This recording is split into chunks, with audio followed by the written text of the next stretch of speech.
വിഷ്ണുമായ സ്വാമിയുടെ ചാത്തന്മാരെടുത്തും പ്രാർത്ഥിച്ചുകൊണ്ട് അവര് ജീവിതത്തിൽ ആഗ്രഹിക്കുന്ന ഏറ്റവും വലിയൊരു ആവശ്യമാണ്. ആ ആവശ്യം അവർക്ക് നടത്തി തരാനായിട്ട് സ്വാമിയോട് പ്രാർത്ഥിച്ചിട്ട് സ്വാമിക്ക് വേണ്ട വഴിപാടുകളും പൂജകളും ഗുരുതികളും ഹോമപൂജകളൊക്കെ നടത്തിയിട്ട് അവരുടെ ജീവിതത്തിൽ അവർ ആഗ്രഹിച്ചൊരു കാര്യം നേടിയെടുക്കുന്ന ആൾക്കാരോട് ഞാൻ പറയാറുണ്ട്, ഒരുപാട് പരീക്ഷിക്കും ചാത്തൻ. എന്തിനാന്നല്ലേ? ചാത്തനെ വിശ്വസിക്കുന്ന ആൾക്കാര് കാര്യസാധ്യത്തിന് വേണ്ടി മാത്രം സ്വാമിയുടെ അടുത്തേക്ക് വരുന്നവരാ.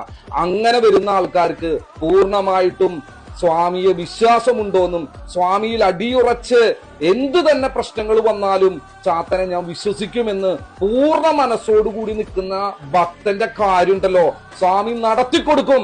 എന്റെ അനുഭവമാണ്. ഞാൻ ഇന്നേ വരെ എടുത്തിട്ടുള്ള എല്ലാ പൂജകളുടെയും എല്ലാ ആൾക്കാരുടെ അടുത്തും ഞാൻ പറയുന്ന ഒരു കാര്യം, നിങ്ങൾ വിശ്വസിക്കുക. എത്ര പരീക്ഷണം ഉണ്ടായാലും വിട്ടുകൊടുക്കരുത്. ചാത്തൻ അങ്ങനെയുള്ള പല പരീക്ഷണങ്ങളും നടത്തും. നിങ്ങളുടെ കോൺഫിഡൻസ് പോകുന്ന പോലെയുള്ള പല പരീക്ഷണങ്ങളും നടത്തും. വിടാതെ സ്വാമിയെ ഉറച്ചു വിശ്വസിച്ച് മുന്നോട്ട് പോവാ. നിങ്ങളുടെ കാര്യം നടക്കുന്നു പറഞ്ഞാൽ നടന്നിരിക്കും. അത്രയ്ക്ക് പവർഫുള്ളാണ് ചാത്തന്റെ പൂജകള്. ചാത്തൻ എന്ന് പറയുന്ന ശക്തി അത് ഉറപ്പായിട്ടുള്ള കാര്യ. എന്റെ അനുഭവമാണ്. ഞാൻ എല്ലാവരോടും പറയുന്ന കാര്യം, നിങ്ങൾ വിശ്വസിക്കേ. നിങ്ങൾ സ്വാമിയെ വിശ്വസിച്ചുകൊണ്ട് പ്രാർത്ഥിച്ചാൽ ഏതാഗ്രഹം നടക്കും, അത് ഉറപ്പാണ്.